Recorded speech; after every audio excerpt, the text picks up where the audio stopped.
हा चल हा इथं मी टाकी मध्ये बघितलाय शाळ फुटल्या योग्य आहे.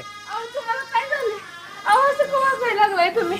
अहो बिना सांगता काय गरज आहे का घरात नाही यायची? अंग पाणी झालं. आई बाबती तर रडत बसली. अरे तुला लाज वाटते का रे भाड्या? हा ती पोरगी जेवली नाही तिकडे आई बाप टाचा घासत बसली ती हा आणि इथून बसलाय चल वट पाणी का ना घरी. आप्पा करू तरी काय करू? 2 लाखाचा लॉस झालाय मला. कुठून आणू एवढे सगळे पैसे? माझी आहे का परिस्थिती अशी?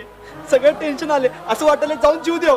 ए इकडे बघ 2 लाखाची नुकसान झाली म्हणून एवढा खर्च आहे आणि 10 लाखाचा फायदा झाला असता म्हणजे मग काय सांगितलं असतं रे? त्याला टन उड्या मारल्या असत्यात आणि एवढा खर्चून चाललाय फायदा तोटा होतच राहतो. 2 लाखाचं नुकसान 2000 कमविणाऱ्याला ही नाही होत. परमेश्वर सण करतो त्यालाच दुःख देतो. चल आता कोणाला बी देत नाही. चल बाप गेला दूर देशी